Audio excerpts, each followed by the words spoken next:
Deus. Meus irmãos, eu vos saúdo com a paz do Senhor. Queremos agradecer a Deus a oportunidade de estarmos aqui esta noite adorando ao seu nome, cultuando a Ele na beleza da sua santidade. Queremos agradecer a Deus pela oportunidade de cooperar em sua obra, ajudando o nosso pastor. Queremos também agradecer ao nosso pastor o fato de estarmos aqui. Temos certeza que é bondade do nosso pastor. Agradecer a confiança que ele tem depositado em nós para trazermos uma palavra nesta noite. Queria rogar dos irmãos as orações, o meu benefício, para que o Senhor nos dê uma palavra, ou melhor, nos ajude a transmitir, né? Palavra que Ele já tem posto em nossos corações. Amém, meus irmãos? Queremos, sem delongas, convidar os irmãos, por gentileza, me dê um minuto da sua atenção. E nesta noite, abra a sua Bíblia, vamos meditar na palavra do Senhor, porque mais importante, melhor do que me ouvir nesta noite, é você acompanhar na sua Bíblia aquilo que nós estamos pregando nesta noite. Amém, meus irmãos? Então, nos ajude em oração, em participação também, não é?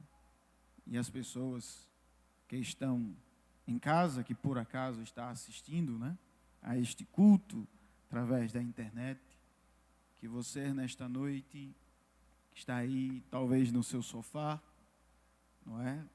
Cultuando, talvez você não seja ainda um cristão em Cristo Jesus. Se você tem um exemplar da Bíblia Sagrada, pegue-a, não é? E vamos meditar na palavra de Deus. Meus irmãos, Evangelho de Jesus, segundo escreveu Mateus, quero tomar um versículo para meditarmos nesta noite.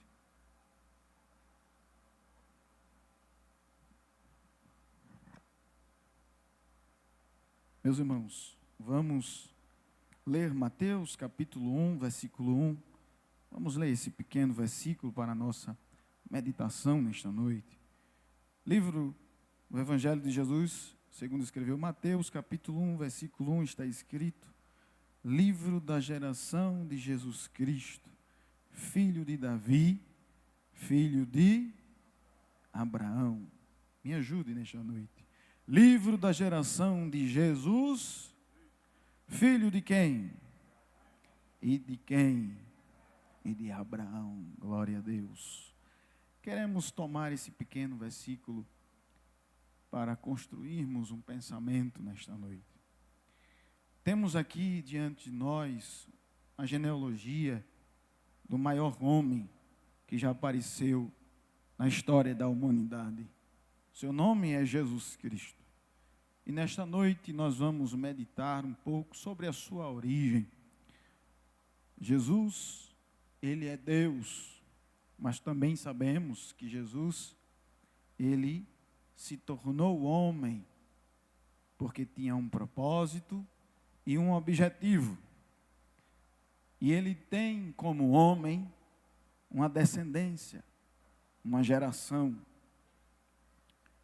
No Evangelho de Mateus, Mateus diz que ele é filho de Davi, mas dá preeminência a Abraão.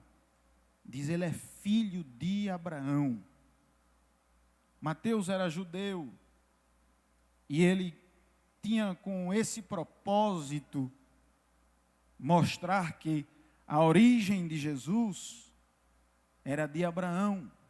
Estava em Abraão, ele vinha da linhagem de Abraão. E havia uma promessa acerca disso, que mais na frente nós vamos meditar um pouco. Desde a sua queda no Éden, a humanidade, ela procura ela precisa de alguém que a redima, de um redentor, de um salvador. Porque a palavra de Deus diz que, através do pecado de Adão, toda a humanidade foi condenada à morte. Paulo, escrevendo aos Romanos, ele diz: porque todos pecaram e destituídos estão da glória de Deus, estão afastados da glória de Deus. O homem precisava de alguém que o fizesse de novo ter contato com o seu Criador, com Deus, com a glória de Deus. Mateus, como judeu, ele aponta para Abraão, dizendo que Jesus veio de Abraão. Lucas, por ser grego, gentil, se você observar aí na sua Bíblia, Lucas capítulo 3, versículo 38, a parte final da genealogia, ele vai apontar e dizer que Jesus, ele não veio só da descendência de Abraão. Lucas vai mais longe, ele aponta para Adão e diz: a origem do Cristo é em Adão, e Adão de Deus. Os irmãos estão compreendendo? Confirmem com amém. Lucas, ele abre um leque maior acerca da genealogia de Jesus. E dentro dessa genealogia tem detalhes muito interessantes. João, por sua vez, quando vai falar acerca de Jesus, ele não usa a genealogia de Jesus do seu lado humano, porque Lucas já foi até o fim. Lucas já disse que ele veio de Adão. João, por sua vez, diz assim: a sua origem não está somente em um homem, ou só em um homem, como o primeiro homem, Adão. João, ele aponta para a eternidade, e ele diz: no princípio ele era o Verbo,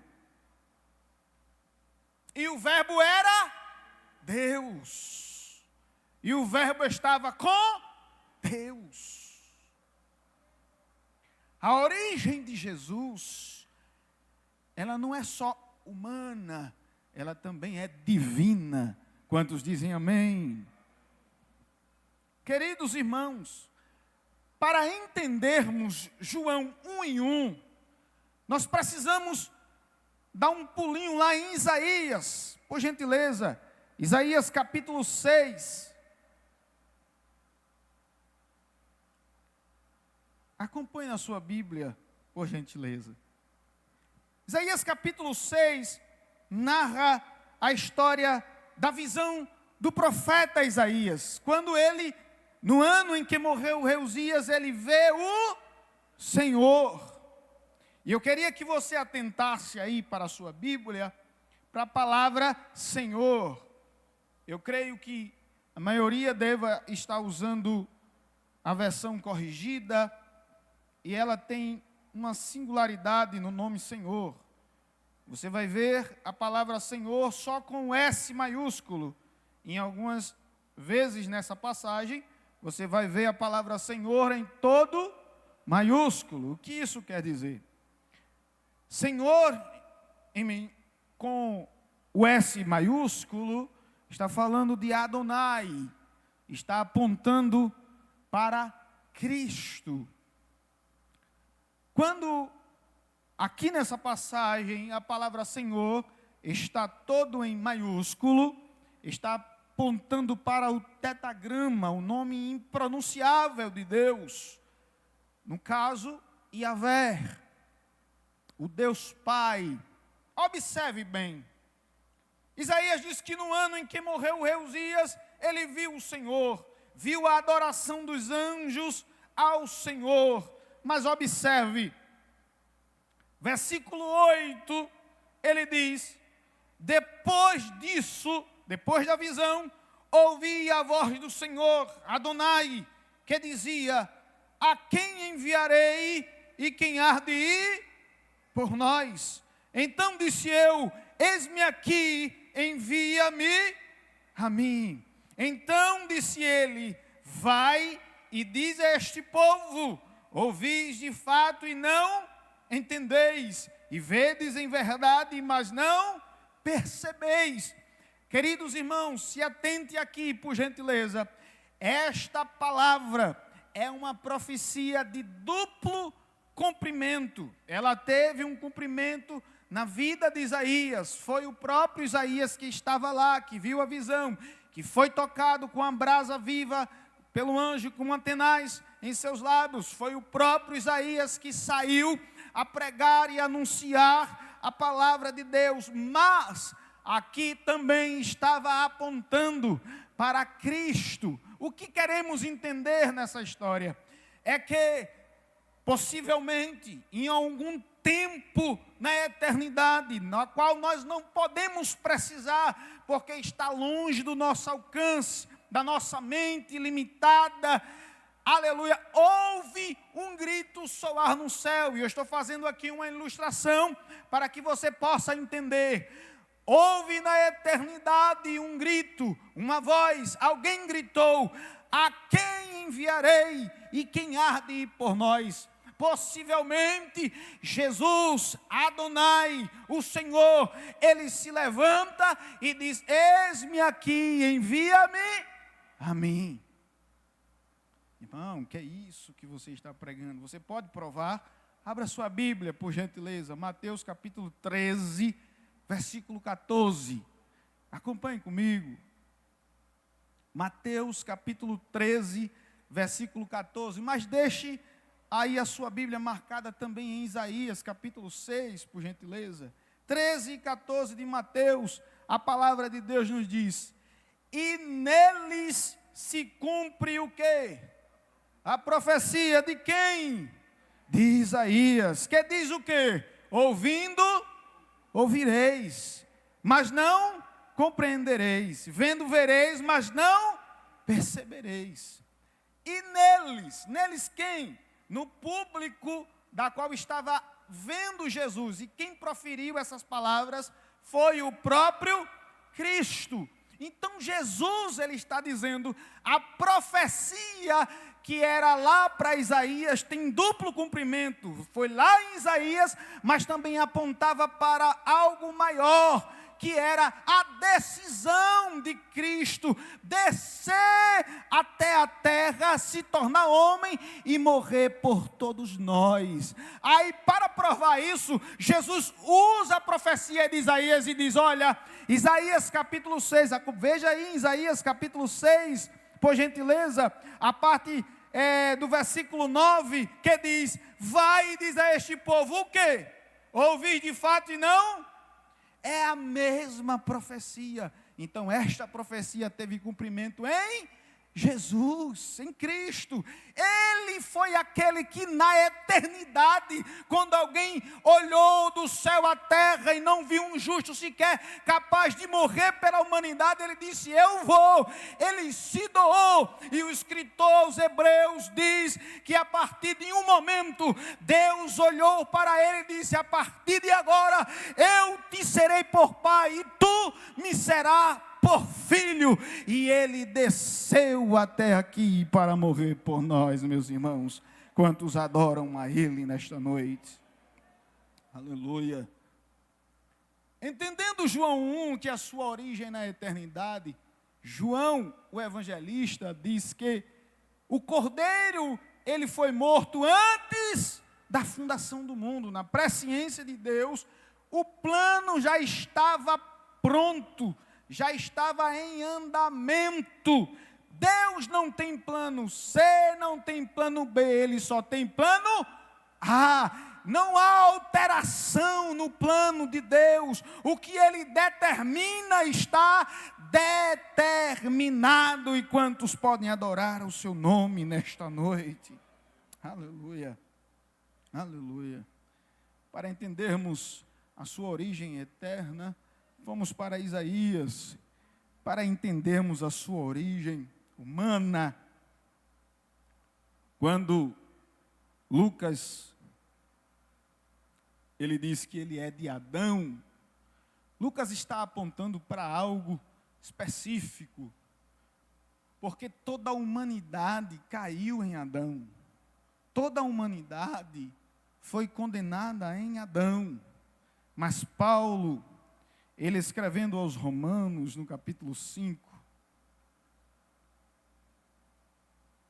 glória a Deus, Romanos capítulo 5,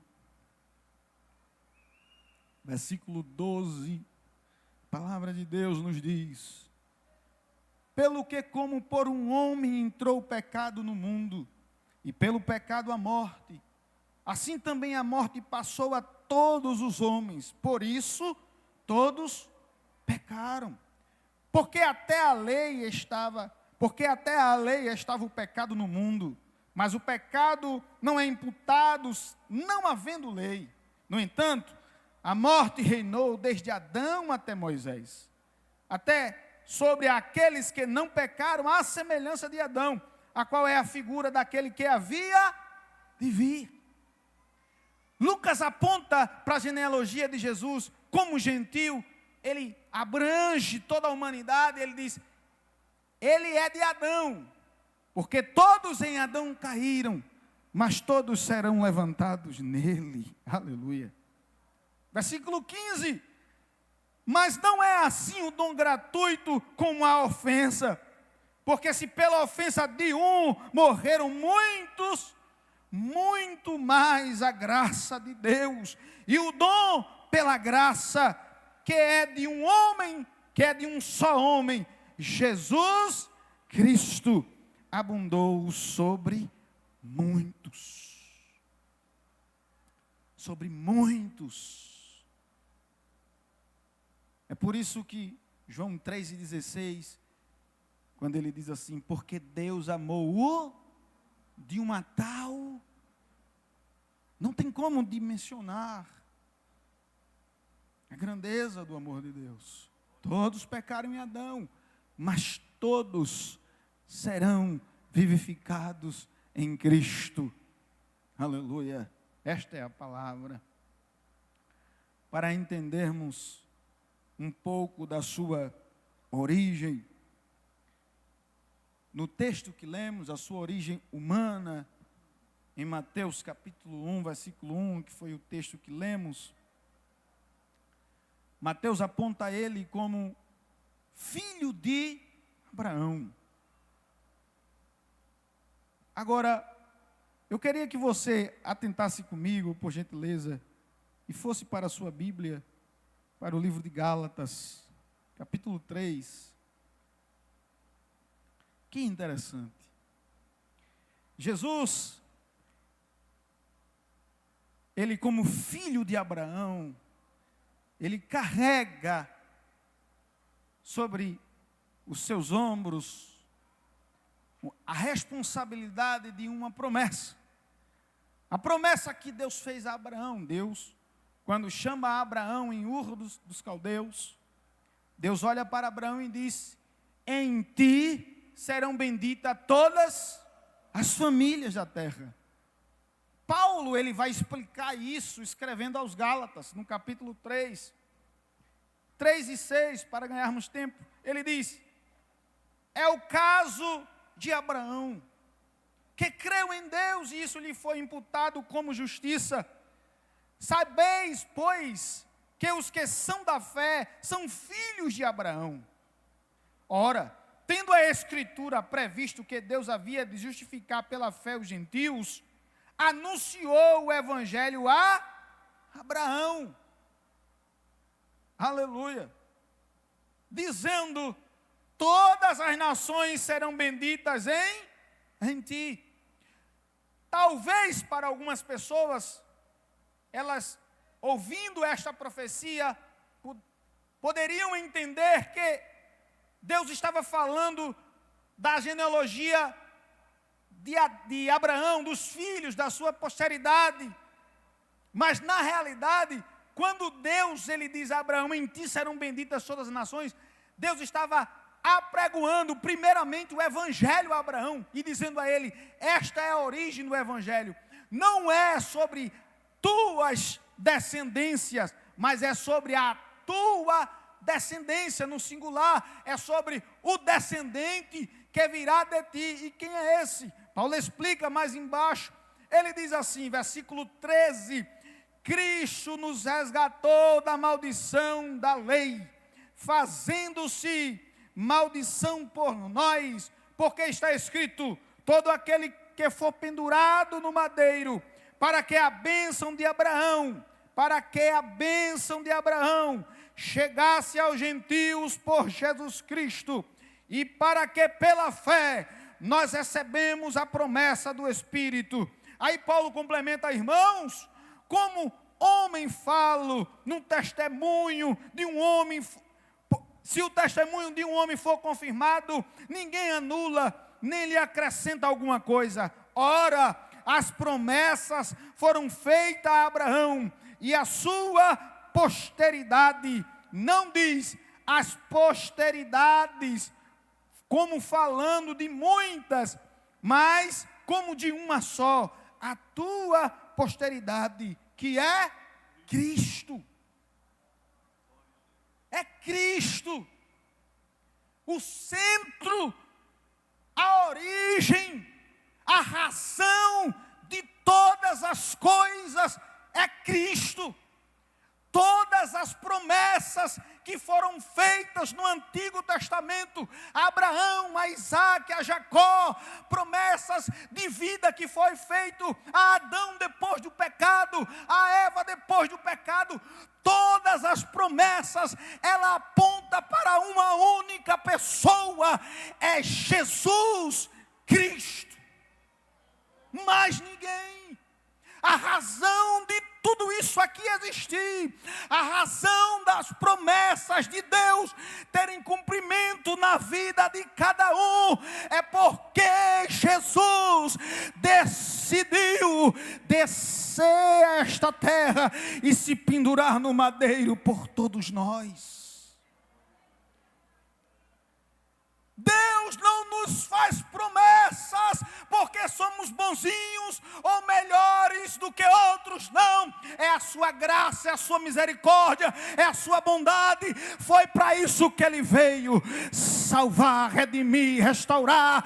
Ele veio cumprir todas as promessas. Aleluia. Oh, glória a Jesus. Mas Mateus aponta para ele também como descendente de Davi, filho de Davi. E eu acho que alguém contou o segredo ao cego Bartimeu. Porque talvez alguém não compreenda a importância que tem esse nome. Jesus, filho de Davi. Quando Bartimeu, ele clama, Jesus, filho de Davi, ele estava, na verdade, invocando uma promessa, algo que estava escrito, escondido, que talvez alguém, não era de conhecimento geral, mas só de alguns, e eu acho que contaram a Bartimeu. Isaías, em vários versículos, que eu anotei aqui, e vou dizer aos irmãos, se os irmãos quiserem olhar depois, para o tempo já não nos permite mais. Isaías capítulo 11, versículo 1 e 2. Isaías capítulo 42, versículo 1 a 8. Isaías 61, versículo 1 e 2. Fala de promessas referente a alguém que nasceria da raiz de Davi, que seria descendente de Davi. Em Lucas, capítulo 4, versículo 16 ao 19, Jesus toma essas promessas todinha de Isaías e joga sobre ele e diz, em mim é o cumprimento. Eu sou aquele na qual o Espírito do Senhor está sobre mim, pelo que o Senhor me ungiu para apregoar boas novas. Mas existia um detalhe: nós não conseguimos enxergar curas de cegos no Antigo Testamento. Parece-me, pastor, que a cura de um cego estava embutido na promessa de que só o Messias poderia curar cegos. Porque João Batista, quando manda indagar a Jesus acerca de que seria ele mesmo ou seria outro que eles deveriam esperar, Jesus começa a falar para ele. Está em Lucas capítulo 7, versículo 18, e Jesus começa a curar muitos ali. E Lucas, um grande historiador, teólogo, ele não escreve isso de maneira aleatória, ele deixa lá nas entrelinhas, ele deixa lá escrito: e os cegos vêm. Ele narra as curas de forma geral, mas com relação aos cegos, ele deixa claro. E Jesus diz a João, aos discípulos de João: volte lá e diga a João que os cegos vêm. Eu acho que contaram o segredo a Bartimeu. Quando Jesus vai passando, a multidão diz assim, ele pergunta: quem é que está passando aí? Aí a multidão diz assim: é Jesus o Nazareno.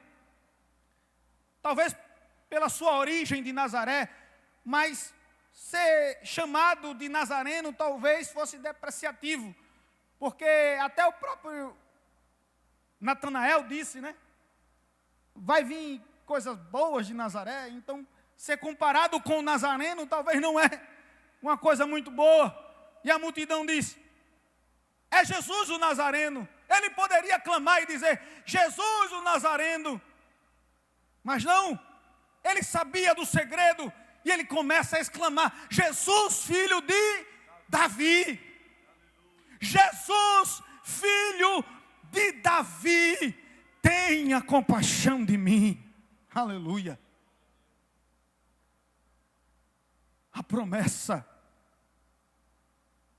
de cura chegou para Bartimeu. E Jesus chega para ele e diz: que queres que eu te faça? E Bartimeu: Senhor, que eu veja. Imediatamente aquele homem foi curado.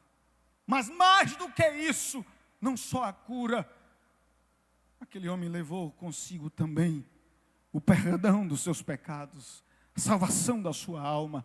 E deixa eu lhe dizer nesta noite: tudo que você olhar, todas as coisas que você olhar neste dia, o fato deste dia ter começado e ter terminado, o sol ter nascido e também se escondido, é por permissão dele, é porque ele determinou que assim seja. Todas as promessas se cumpriram em Jesus. E nesta noite tem uma específica que ele quer cumprir na sua vida, que é a de salvação da sua alma. Então nesta noite, você que ouviu a palavra do Senhor e entendeu a origem humana de Jesus, que tudo tinha cumprimento, a origem divina, o propósito dele de vir morrer por todos e cumprir todas as promessas. Há uma oportunidade de salvação para você nesta noite. E você também que está em casa, tem uma oportunidade de Jesus para você. Venha nesta noite